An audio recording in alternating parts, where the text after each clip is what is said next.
Okay, we're nearly there. We finally have a launch date for the Nintendo Switch 2. So let's start thinking beyond that. We previously talked about Nintendo's long history of launching consoles and how crucial releases in that first month really are. But what about longer term?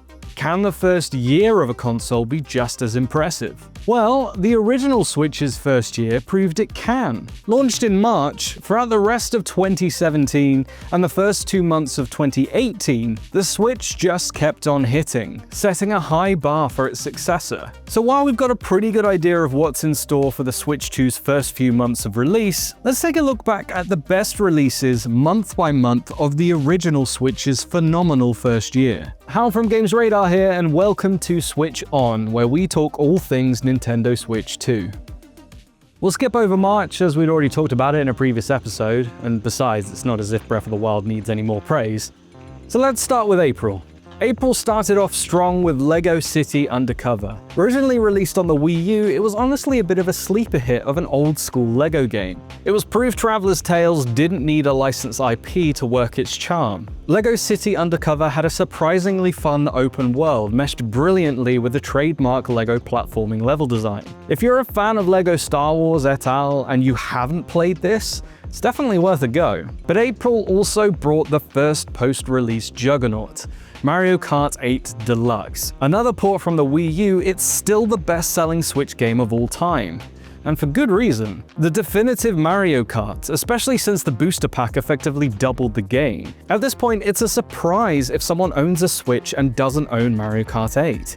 It's absolutely no wonder the Switch 2 is coming out swinging with Mario Kart World. May was a little dry, with the only major release being Thumper, the edgiest rhythm game that's ever existed. With hypnotizing yet visceral gameplay, Thumper was pretty unique. June was also pretty dry too. We had ARMS, another usual attempt from Nintendo to add to its first-party repertoire, with a motion-controlled boxing game with stretchy limbs. This was supported by Cave Story Plus, one of the greatest indie powerhouses ever ported to the Switch. Okay, here we go.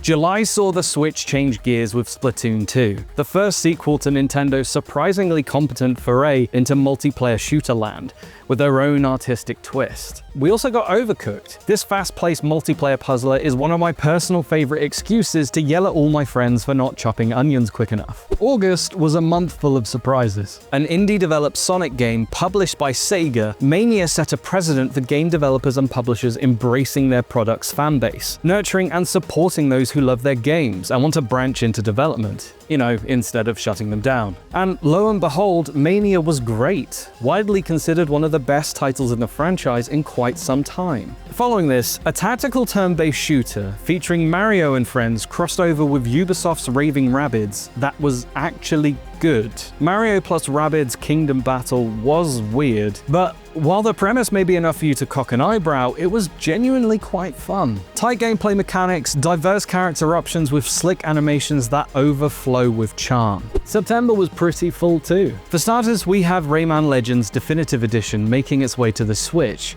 Often considered one of the most polished and well-made 2D platformers of recent years. It's a good get, especially for playing on the go. We also got two fighting game sluggers, Pokken Tournament DX and Dragon Ball Xenoverse 2, plus a couple more indie releases in Thimbleweed Park and SteamWorld Dig 2. Oh boy, October.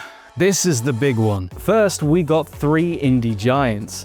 Axiom Verge, Stardew Valley, and Oxenfree. All great examples of what independent game development can bring to the table. But then we got the big boy, Super Mario Odyssey.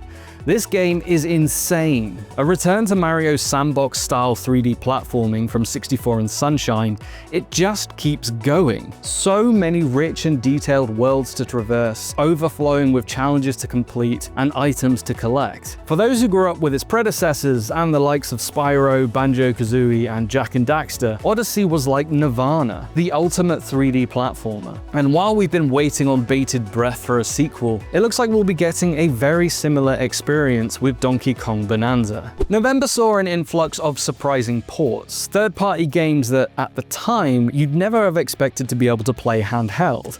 especially on a Nintendo console. We finally got the Elder Scrolls V Skyrim, which had been featured in the Switch announcement and subsequent promotional material, but we also got LA Noire, Rocket League, Resident Evil Revelations, and Doom 2016, as I've said before, possibly one of the least Nintendo games ever. If anyone had any doubts, November solidified the Switch as a contender in the gaming landscape.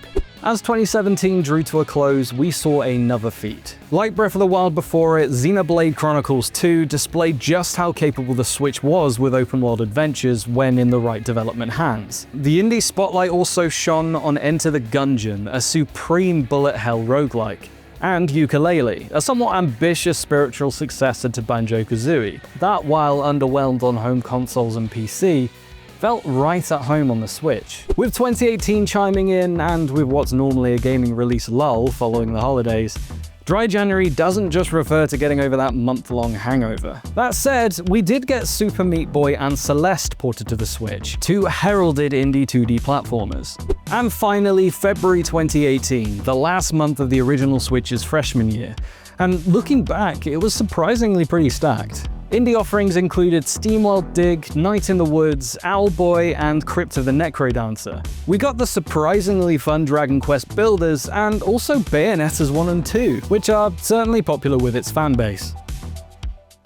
And there we have it. No matter how you look at it, the original Switch's first year was remarkable. A slew of first-party juggernauts beefed up with so many third-party mainstays. Even now, it's mad to think that Breath of the Wild, Mario Kart 8 Deluxe, and Super Mario Odyssey all released in the same year. It was a pace Nintendo struggled, but didn't entirely fail to keep up as the Switch's lifespan went on. And while nothing really of note snuck in during the first couple of days of March, the rest of 2018 continued to deliver, albeit at a slightly slower pace, with indie hits like Undertale, Inside, Bastion, and Hollow Knight, and of course Super Smash Bros. Ultimate. But that first year, it certainly left an impression. I can't think of another console that filled its games library so well that quickly. So, what game did you play the most in the Switch's first year? What other year do you think contends with 2017 as the Switch's best? And do you think the Switch 2 will live up to this high bar? Let us know in the comments, and we'll see you next time